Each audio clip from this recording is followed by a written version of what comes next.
Inaasahang magpapabuti ng pampublikong transportasyon ang Bus Rapid Transit para sa mga mananakay sa Cebu. Pero handa na nga ba itong umandar at kailan ba ito ilulunsad? Alamin ang detalye mula kay Jim Reviosa.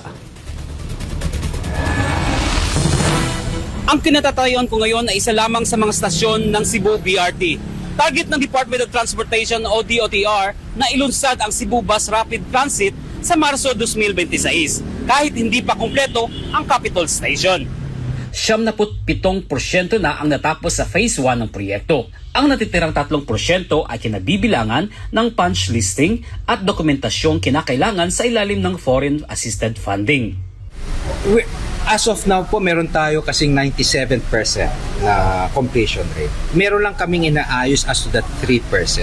Dito na po yung pumapasok yung katanungan ni Sir na kahit papaano yung hiccups na maiiwasan namin, mababawasan namin. As to the exact date or schedule of the operation, we're targeting it this March po. Could be like, hopefully this March talaga matapos na po natin. Ang Package 1 ng CBRT ay tatakbong mula Cebu South Bus Terminal hanggang Fuente Esmeña Circle at inaasahang magbibigay serbisyo sa hanggang 34,000 pasahero kada araw kapag nasimulan na ang operasyon. Sinabi ni Lopez na magsasagawa muna ng dry run bago ang opisyal na paglulunsad upang matiyak ang kaligtasan at maayos na serbisyo. Yes, last year po when we assumed office, kasama po namin si Secretary Vince, even si Yusef Pasto, isa po talaga na binigyan namin ng importance itong ating Cebu BRT. We met with the World Bank at nakita namin na talagang naantala. May mga kailangan namin pabilisin ang proseso. So ang unang ginawa ni Sec Vince, if I may just make kwento para makita nyo kung gaano kakomplikado ito. Nagbago siya kaagad ng procurement committee, yung sinasabit sa awards committee. So we spoke with kung anong kailangan ng technical advisor, pinabilis namin lahat. Now moving forward, because of the delay, that accumulated delay na to, talagang alam namin na baka mahirapan namin na matapos the entire project by 2026. So ang contingent namin na to is pinag-aaralan na namin yung PPP. Samantala, nanatiling nasa ilalim ng pagsusuri ang Capitol Station dahil sa mga restriksyon ng pamalaang panlalawigan at mga compliance requirement ng World Bank.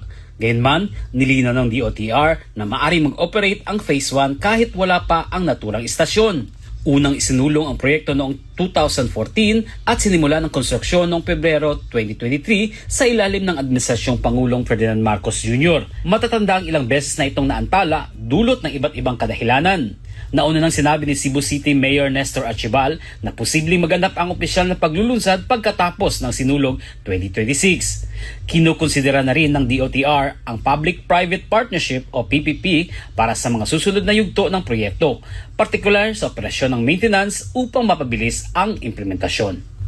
Habang malapit nang makompleto ang Phase 1, natiling kumpiyansa ang DOTR na masisimulan ang operasyon ng Cebu BRT sa Marso 2026 na inasahang mapapabuti ang pampublikong transportasyon para sa mga commuters ng Cebu.